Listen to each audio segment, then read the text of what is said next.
Friends, welcome back to our YouTube channel GK with me. तो आज के इस क्लास में हम पढ़ेंगे इंग्लिश पेडागोजी, जो आपके एग्जाम में 15 मार्क्स की रहने वाली है। ये आपके एचटेट, पीआरटी, टीजीटी और पीजीटी तीनों ही एग्जाम को पॉइंट करके बनाई जा रही है। इसमें आपको बहुत ज्यादा पढ़ने की नीड नहीं है, क्योंकि आपके एग्जाम में पैसेज भी आएगा और पैसेज के साथ साथ आपके पेडागोजी आएगी। तो ये भी हो सकता है कि 7-8 नंबर आपको पेडागोजी के देखने को मिले और 7-8 नंबर जो है वो आपको जो पैसेज है उसमें से देखने को मिले। तो आपको बहुत ज्यादा इसके लिए हेडेक लेने की नीड नहीं है, बट आपको इसको रिवाइज तो करना पड़ेगा, अदरवाइज आप इसमें पीछे रह जाएंगे। तो सबसे पहले मैं आपको बता देती हूँ कि अगर आपको ये सारे नोट्स चाहिए हैं, हिंदी और इंग्लिश पेडागोजी के कंप्लीट नोट्स चाहिए, तो आप मुझे ऊपर दिए गए नंबर पर कॉन्टेक्ट कर सकते हैं। इसके साथ साथ सीडीपी के, और यहाँ पर जैसे सीडीपी के साथ साथ हिंदी एंड इंग्लिश पेडागोजी के नोट्स होंगे, वो आपको 99 रुपीज में तीनों ही नोट्स अवेलेबल हो जाएंगे। तो अगर किसी को चाहिए तो मुझे ऊपर दिए गए नंबर पर कांटेक्ट कर सकते हैं, तो वहां से आपको नोट्स मिल जाएंगे। अगर आपको नोट्स लेने हैं तभी मुझे मैसेज कीजिएगा, अदरवाइज आप मुझको मैसेज मत करना, ठीक है ना। तो आप बार बार पूछते रहते हो ये नोट्स हैं वो नोट्स हैं, तो आप सिर्फ, मैंने आपको बता दिया है CDP, Hindi and English pedagogy के नोट्स हैं, तो यही तीनों अभी आपको अवेलेबल होंगे। और 2 दिन में आपको ईवीएस के नोट्स भी देखने को मिल जाएंगे, ईवीएस एंड देन हरियाणा जी के। तो अगर आपका मन करे तो आप उन्हें भी ले सकते हैं। ईवीएस के नोट्स मैंने पूरे कंप्लीट तैयार कर दिए हैं, बस पेडागोजी के कुछ 2-3 चैप्टर्स रहते हैं, उसको कंप्लीट करने के बाद आपको जल्दी से ईवीएस के नोट्स अवेलेबल करा दूंगी मैं, और आपकी क्लासेस भी यूट्यूब पर कंटिन्यू कर दूंगी, क्योंकि ईवीएस आपकी 30 मार्क्स की रहेगी, तो आपकी बहुत इंपॉर्टेंट रहने वाली है। तो यहाँ पर हम पढ़ लेते हैं। आज इंग्लिश पेडागोजी में मैंने आपको पहले कुछ टॉपिक्स पढ़ा दिए हैं, जैसे लैंग्वेज लर्निंग क्या होता है, लैंग्वेज एक्विजिशन क्या है, एलएडी क्या है, नोम चॉम्स्की ने जो है वो लैंग्वेज के बारे में क्या कहा था, तो ये सारा हम पढ़ चुके हैं। अगर आपने वो क्लास नहीं देखी है तो प्लेलिस्ट बनी हुई है, आप वहां से जाकर हमारी पहले वाली जो क्लासेस है उसको चेक कर सकते हैं। तो यहाँ पर कुछ आज मैं आपको पॉइंट्स बताने वाली हूँ, जैसे कुछ इंपॉर्टेंट टर्म्स होती हैं जो एग्जाम में एज इट इज पूछ ली जाती हैं, तो उनको पढ़ना हमारे लिए बहुत ज्यादा इंपॉर्टेंट होता है। जैसे यहाँ पर कुछ सब स्किल्स है या फिर कुछ राइटिंग स्किल्स है जो यहाँ पर मैंने लिखी है, जैसे ट्रांसक्राइबिंग। यहाँ पर सबसे पहला लिखा गया है ट्रांसक्राइबिंग। ट्रांसक्राइबिंग होता है किसी साउंड को लिखित रूप में प्रस्तुत कर देना। जैसे आपने कोई साउंड सुनी और उसको राइटिंग फॉर्म में लिख दिया, उसे क्या कहा हमने, ये क्या है, ट्रांसक्राइबिंग है। जैसे स्टेनो वाले नहीं होते जो साउंड सुनते हैं और उसको लिख देते हैं, तो वो क्या होती है, ट्रांसक्राइबिंग होती है। तो ट्रांसक्राइबिंग किसी साउंड को लिखित रूप में प्रेजेंट करना क्या होता है, ट्रांसक्राइबिंग होता है। तो पहला वर्ड आपका हो गया है ट्रांसक्राइबिंग। ट्रांसक्राइबिंग क्या होता है, किसी भी साउंड को क्या करना, लिखित रूप में प्रेजेंट कर देना, क्या होगा, ट्रांसक्राइबिंग होगा। तो पहला वर्ड आपको समझ में आया होगा, साउंड्स ऑफ, मतलब साउंड को लिखित रूप में प्रेजेंट करना क्या होता है, ट्रांसक्राइबिंग। अब हम चलते हैं सेकेंड पॉइंट पर। सेकेंड पॉइंट मैंने लिखा है पैराफ्रेजिंग। ये मोस्ट इंपॉर्टेंट है, इसका यूज ना आप अपनी डेली लाइफ में भी कहीं ना कहीं करते होंगे। तो पैराफ्रेजिंग होता है, इसका मतलब होता है कि हम किसी चीज को डिस्क्राइब कर रहे हैं किसी इजी वे में, या फिर हम उसे एनकोड करके बताते हैं या अपनी खुद की भाषा में बता रहे हैं, तो वो क्या होता है, पैराफ्रेजिंग होता है। जैसे मान लो आप मूवी देख कर आए हैं, ठीक है, मूवी देख कर आए तो घर पर आकर आप क्या करेंगे, उस मूवी को पूरा एक्सप्लेन करके अपनी भाषा में बताएंगे। अब 3 घंटे की मूवी, आप पूरे 3 घंटे तक तो बोलते नहीं रहेंगे, अपनी भाषा में उसकी मतलब जो इंपॉर्टेंट पॉइंट्स होंगे वो सारे बता देंगे कि मैंने आज ऐसे मूवी देखी, आज ये किया, आज वो किया। तो वो क्या हो गया, पैराफ्रेजिंग हो गया। उसको आपने क्या कर दिया, अपने शब्दों में सिंपलर फॉर्म में क्या कर दिया, उसको एक्सप्लेन कर दिया। तो उसे हमने क्या दिया है, पैराफ्रेजिंग का नाम दिया है। पैराफ्रेजिंग होता है डिस्क्राइब करना या फिर किसी चीज को एनकोड करना। तो यहां पर है to state something written in different words और इन शॉर्टर और simpler way to make its meaning clear. तो यही बात है जो मैंने आपको समझाई है। तो यहां पर है किसी चीज को स्टेट करना डिफरेंट वर्ड्स में या शॉर्टर या सिंपलर फॉर्म में, ताकि उसका जो मीनिंग है उसको क्लियर किया जा सके। तो ये क्या होगा, पैराफ्रेजिंग होगा। तो मैंने आपको 2 पॉइंट्स बताए हैं अभी, ट्रांसक्राइबिंग बताया, इसके साथ साथ पैराफ्रेजिंग बताया। ट्रांसक्राइबिंग का मतलब क्या बताया था मैंने आपको, साउंड ऑफ, किसी भी साउंड को लिखित रूप में प्रेजेंट करना। पैराफ्रेजिंग क्या बताया है, किसी भी चीज को सिंपलर फॉर्म में अपनी भाषा में सामने वाले को क्लियर कर देना, ताकि उसका मीनिंग जो है वो क्लियर हो जाए। तो वो क्या होता है, पैराफ्रेजिंग होता है। तो 2 पॉइंट अच्छे से एक्सप्लेन हो गए हैं, आपको समझ में आ गए होंगे, ऐसी उम्मीद है मुझे। इसके बाद जो थर्ड पॉइंट है वो है इंटेंसिव रीडिंग। ये मोस्ट इंपॉर्टेंट है, एग्जाम में इसमें से क्वेश्चन आने के बहुत ज्यादा चांसेस रहते हैं, तो आप इसको अच्छे से पढ़ना। यहां पर क्या लिखा है, इंटेंसिव रीडिंग और एक्सटेंसिव रीडिंग मोस्ट इंपॉर्टेंट है, चाहे इस पर डबल क्या ट्रिपल स्टार लगा लो, इतना ज्यादा इंपॉर्टेंट है ये आपका। तो इंटेंसिव रीडिंग होता है किसी चीज की गहनता से अध्ययन करना, इनका मतलब क्या होता है अंदर, ठीक है, एक्स का मतलब होता है बाहर, ठीक है। तो इंटेंसिव यानी कि उसको पूरा डिटेल से पढ़ना, गहनता से किसी चीज का अध्ययन करना। एक्सटेंसिव को हम क्या कहेंगे, बाहरी, यानी कि बस आपने देखा, आपने ओवरव्यू लिया किसी चीज का, वो क्या हो गया, एक्सटेंसिव हो गया। तो नाम से ही पता लग रहा है, इंटेंसिव का मतलब गहन अध्ययन या स्पेसिफिक डिटेल, किसी चीज को बहुत अच्छे से पढ़ लेना। जैसे स्कूल में हम पढ़ते हैं, स्कूल में हम क्या पढ़ रहे हैं, अपनी नोटबुक बुक पढ़ रहे हैं, तो वो हम किसके लिए पढ़ रहे हैं, गहनता से पढ़ रहे हैं, डीप नॉलेज के लिए पढ़ रहे हैं, ठीक है ना। तो क्लासरूम में जो नॉलेज ले रहे हैं, क्लासरूम में हम पढ़ रहे हैं, वो क्या होता है, हमारा इंटेंसिव रीडिंग में आता है। स्कूल में पढ़ना, टेक्स्ट बुक से पढ़ना, फॉर डीप नॉलेज के लिए पढ़ना क्या होता है, इंटेंसिव रीडिंग होता है। इन द क्लासरूम में पढ़ना क्या होता है, इंटेंसिव रीडिंग है। तो इंटेंसिव रीडिंग की बात की जाए तो गहनता से किसी चीज का अध्ययन करना ही इंटेंसिव रीडिंग में आता है। इसके बाद हम एक्सटेंसिव रीडिंग की बात कर लेते हैं। तो एक्सटेंसिव रीडिंग में आएगा मेन आइडियाज के लिए पढ़ना, बस आपको किसी चीज का ओवरव्यू चाहिए है कि ये किससे रिलेटेड है, तो वो क्या आएगा, इंटेंसिव रीडिंग में आएगा। या फिर हम कैसे ऐसा भी कह सकते हैं, हम अपने प्लेजर के लिए पढ़ रहे हैं, अपनी खुशी के लिए पढ़ रहे हैं, तो वो क्या होता है, एक्सटेंसिव रीडिंग में आता है। जैसे मान लो आपको नॉवल पढ़ने का शौक है, आप नॉवल पढ़ रहे हैं, तो नॉवल भी किस में जाएगा, एक्सटेंसिव रीडिंग में जाएगा। क्योंकि ऐसा नहीं है कि आप उसको बहुत डीप नॉलेज चाहिए आपको उसकी, आपको बस ये देखना है कि इसमें क्या दिया गया है। या आप न्यूज़पेपर पढ़ते हैं, तो न्यूज़पेपर के लिए भी आप एक्सटेंसिव रीडिंग का यूज करते हैं। ये नहीं है कि आप बैठकर पूरे के पूरे रट्टे मार रहे हैं उसके, या आपको उसकी डीप नॉलेज चाहिए, तो ऐसा तो नहीं होता एक्सटेंसिव में। तो extensive reading is related to main ideas, बस आपको उसका ओवरव्यू लेना है, आपको उसके मेन आइडियाज को पढ़ना है, तो वो क्या होती है, आपकी एक्सटेंसिव रीडिंग होती है। जो आपकी क्लासरूम से बाहर की रीडिंग होती है उसे हम एक्सटेंसिव रीडिंग कहते हैं। तो ये दोनों पॉइंट मैंने आपको बताए हैं, आपको बहुत ही ज्यादा अच्छे से इसको याद रखना है, क्योंकि ये आपका बहुत ही ज्यादा इंपॉर्टेंट रहने वाला है।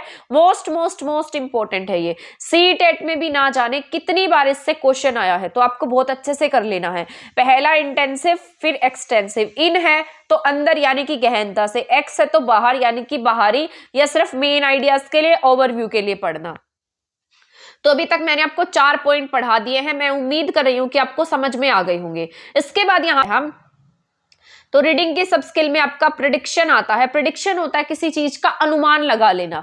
तो यहां पर आप क्या करते हैं, किसी चीज का अनुमान लगाएंगे। जैसे मान लो आपने न्यूज़पेपर लिया, न्यूज़पेपर के ऊपर क्या लिखा है, एक बड़ी सारी हेडिंग आ गई कि वहां से हुई इतने पैसों की चोरी, तो आपने क्या कर लिया, वहां से अनुमान लगा लिया उसकी हेडिंग देखकर कि उसमें क्या मैटर होगा। तो क्या होता है, प्रिडिक्शन होता है, यानी कि हम क्या करते हैं, उसमें अनुमान लगा लेते हैं। लाइक जैसे हम किसी का टाइटल देखकर, हेडिंग देखकर, उसके आधार पर क्या करते हैं, डिसाइड कर लेते हैं कि हमें आगे क्या पढ़ाया जाएगा। जैसे आप अपनी बुक होती है, बुक का जो चैप्टर होता है, चैप्टर की जो हेडिंग होती है या फिर कोई नेम होता है टॉपिक का, तो उससे आपको आइडिया हो जाता है कि आज की क्लास में हम क्या पढ़ने वाले हैं।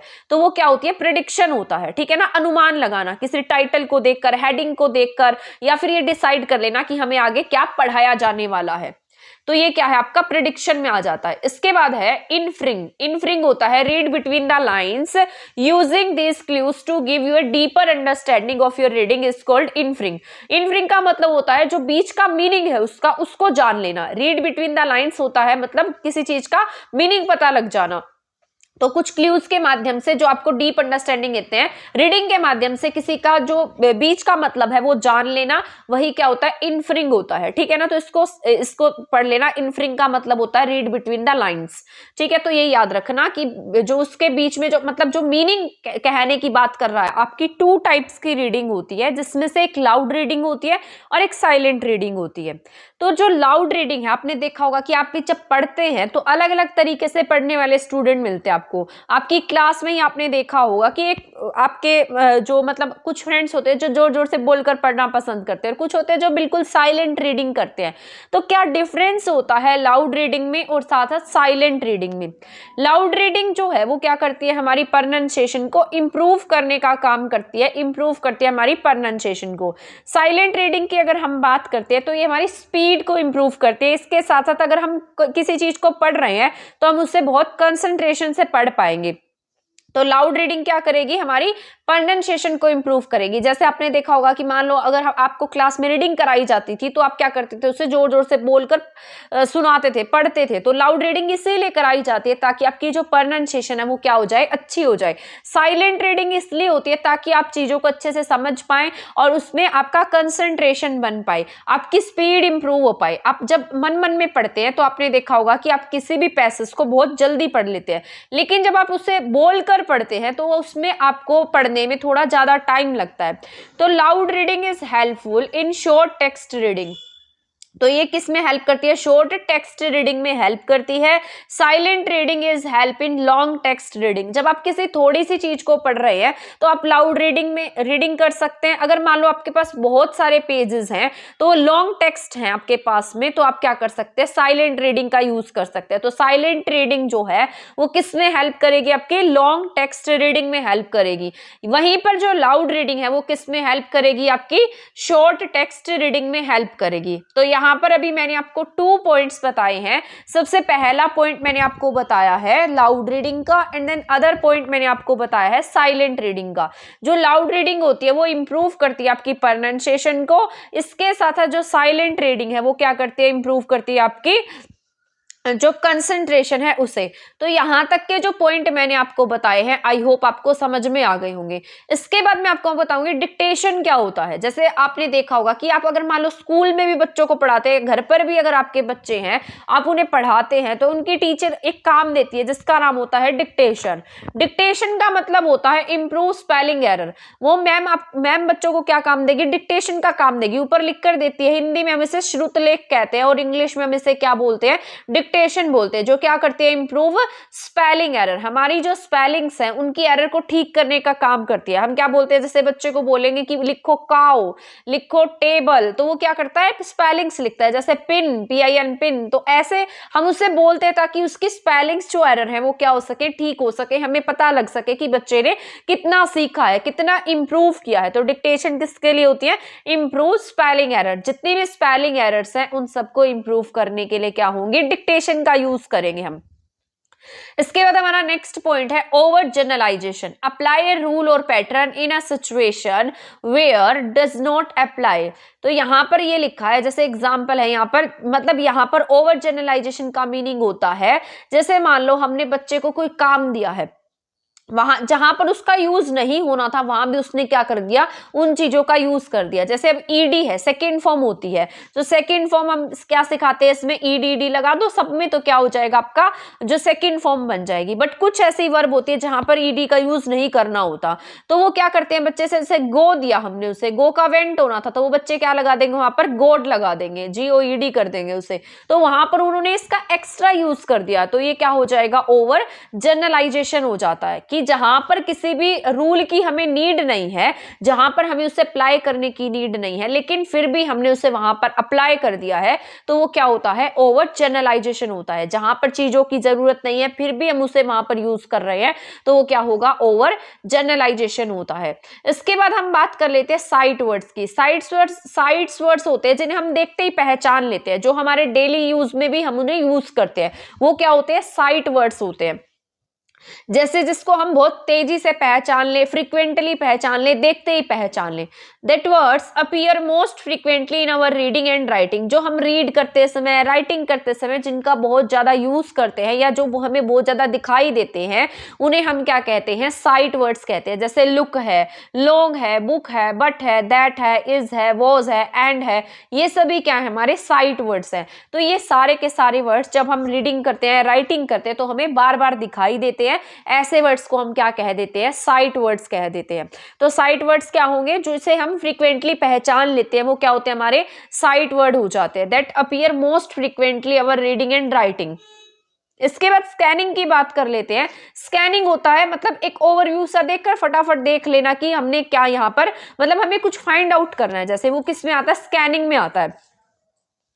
रीडिंग ऑफ सब स्किल होती है। स्कैनिंग किसकी सब स्किल है? रीडिंग की सब स्किल है। तो आपसे पूछा जा सकता है तो स्कैनिंग किसकी सब स्किल है? तो ये आपके रीडिंग की सब स्किल है। जैसे आपको डिक्शनरी से कोई वर्ड फाइंड आउट करना है तो आप क्या करते हैं, उसमें स्कैनिंग का यूज करते हैं। ये इंटेंसिव रीडिंग का पार्ट होता है आपको, क्योंकि इसमें इसका मीनिंग ढूंढना होता है। तो ये क्या करेंगे आप, उसमें स्कैनिंग का यूज करेंगे। आप क्या करते हैं, फटाफट देखते हैं, उसमें स्कैन करते हैं अपनी आंखों से उन वर्ड्स को कि ये वाला वर्ड्स जो है वो हमें कहां पर मिलेगा। बट ये पार्ट किसका है? इंटेंसिव रीडिंग का पार्ट है, ठीक है ना। तो स्कैनिंग क्या होता है? इंटेंसिव रीडिंग का पार्ट है। डिक्शनरी में जो हम यूज करते हैं जैसे वर्ड्स को फाइंड आउट करना, देखना, वो किस में आ जाता है? आपके स्कैनिंग में आता है। To look at or read every part of something quickly until you find that you are looking for।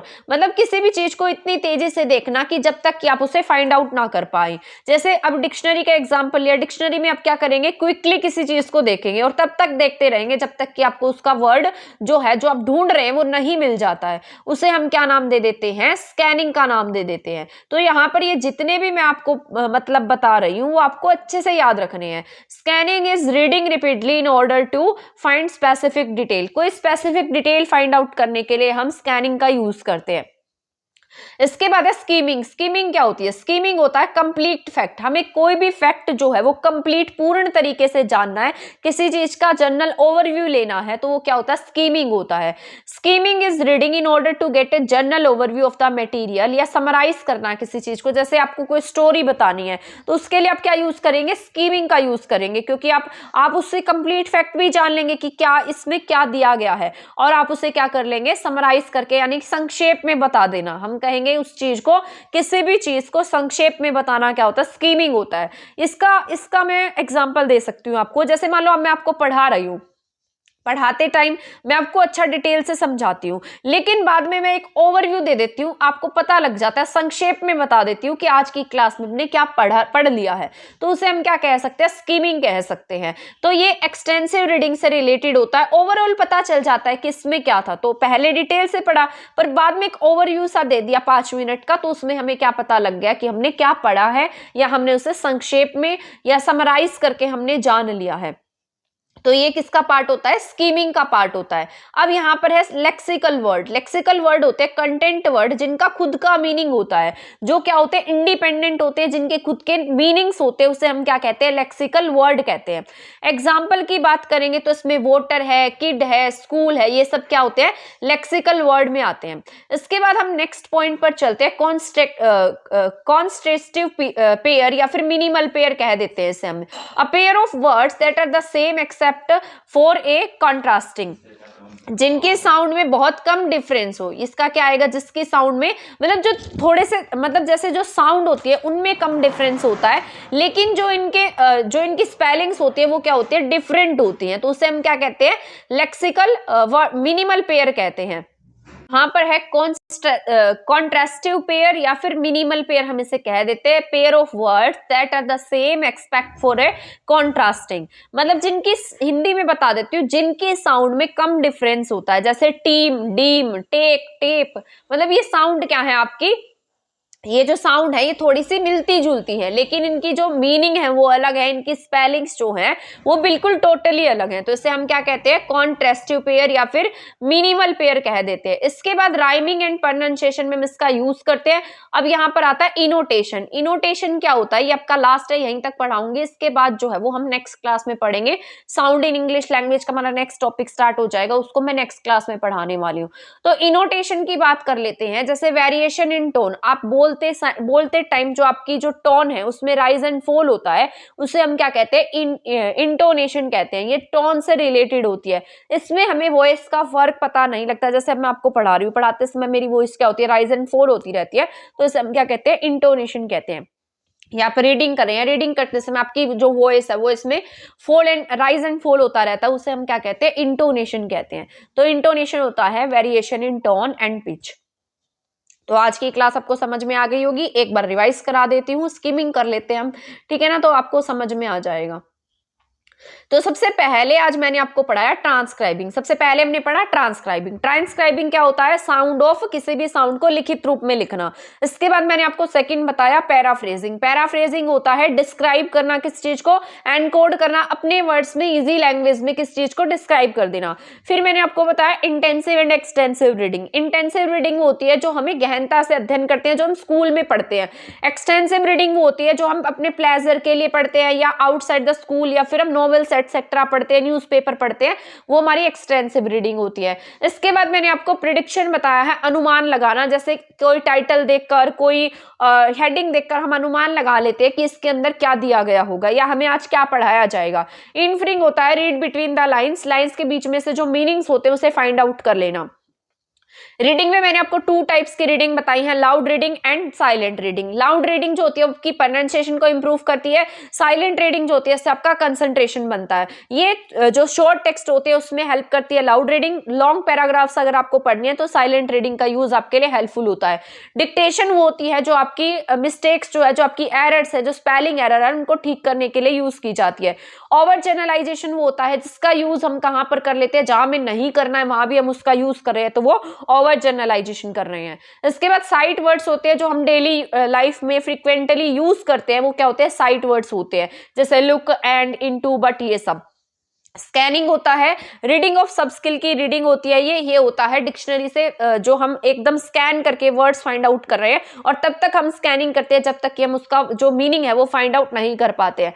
इसके बाद अगर हम स्कीमिंग की बात करेंगे तो स्कीमिंग क्या होता है? इस रीडिंग ऑर्डर होता है जो जनरल ओवरव्यू देता है किसी मटेरियल का। एक्सटेंसिव रीडिंग से रिलेटेड होता है, हमें ओवरऑल पता लग जाता है कि हमने क्या पढ़ा है। लेक्सिकल वर्ड की बात की जाए तो कंटेंट वर्ड होता है जिनका खुद का मीनिंग होता है, इंडिपेंडेंट, जिनका खुद का मीनिंग होता है। मिनिमल पेयर की बात कर लेते हैं जिनकी साउंड तो एक जैसी होती है, मतलब साउंड में हल्का सा डिफरेंस होता है और उनका मीनिंग भी अलग होता है। एंड देन इंटोनेशन पढ़ा है। इंटोनेशन वो होता है जहां पर साउंड में राइज एंड फॉल होता रहता है, वो इंटोनेशन होता है। तो आज की आपकी क्लास जो है वो यहाँ पर खत्म हो जाती है। मैं ऐसी उम्मीद कर रही हूँ कि आपको इंग्लिश पेडागोजी की क्लास जो है वो समझ में आई होगी। अगर आपको हमारे ये नोट्स चाहिए हैं English pedagogy, Hindi pedagogy and CDP के, तो आप ऊपर दिए गए नंबर पर कांटेक्ट कर सकते हैं। आपको ये तीनों नोट्स 99 में अवेलेबल हो जाएंगे, तो आपके लिए बहुत ज्यादा यूजफुल रहने वाले हैं, क्योंकि एग्जाम टाइम में अगर आप इसको बार बार भी रीड करेंगे ना तब भी आपके बहुत ज्यादा हेल्प करेंगे, क्योंकि मेरे खुद के एक्सपीरियंस पर बेस है, इसलिए मैं आपको बता रही हूँ। तो अगर आपका मन करे तो आप इसे परचेज कर सकते हैं, वीडियो को शेयर कर सकते हैं, शेयर नहीं किया है तो चैनल को सब्सक्राइब नहीं किया है तो इसे सब्सक्राइब भी कर सकते हैं। थैंक यू, धन्यवाद। मिलेंगे नेक्स्ट वीडियो में हमारे नेक्स्ट टॉपिक के साथ, तब तक चैनल के साथ बने रहें।